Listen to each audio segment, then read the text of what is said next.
How many times a Sunday family lunch ended up into a disaster? Why? Because you're stuck between your brother-in-law and your mother-in-law. One is hyper-controlling, the one is a bit dumb. And you have to listen to all their theories about the world, like the global warming, the existence of God, the political efficiency of the government, and then comes the true philosophical question, which is, which cut of beef makes the best steaks? And, you know, your brother-in-law is like a blind supporter of the rump steak, probably because he overcooks it. And your mother-in-law says, oh, no, nothing can compete with the fillet. So rule number one, your mother-in-law is always right in public because the price to pay would be far too high.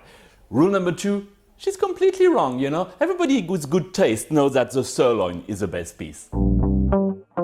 Yes, sirloin is the best piece of meat. Why? Because the fat is the secret. When you see a sirloin piece, you can see all these marbles, this vein of fat into it. And when you sear the meat, these little veins of fat turn into caramelized. They keep the juiciness of the meat together. You know, when you look at a lean beef fillet, there's no fat into it, so it's got not much taste. It's very tender, but it's got no taste. That's why you often use a lot of powerful sauces with it. And the rump steak, your brother-in-law loves it because he can overcook it, because he just can't braai, let's admit it. So the sirloin, the secret is the caramelized, juicy flavors into it. And when you say caramelized, then my first choice would go for a white wine, not a red wine. It's white wine, but something woody and something with a nice freshness.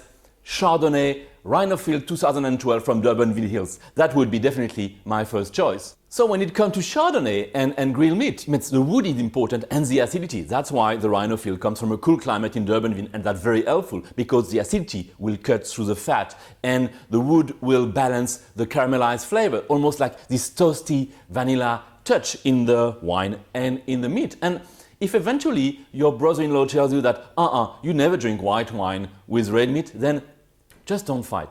Give him a glass of the Rhinofield 2012 from Durbanville Hills. He'll just shut up.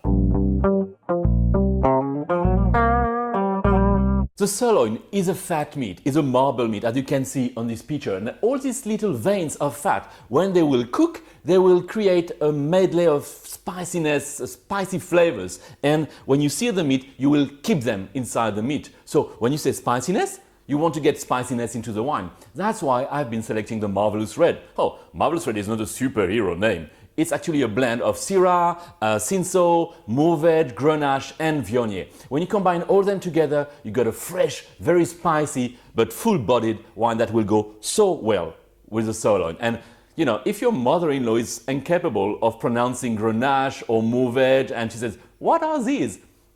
You know, don't fight with her. Give her a glass and that will keep her very happy. Sometime a great sirloin must be a celebration.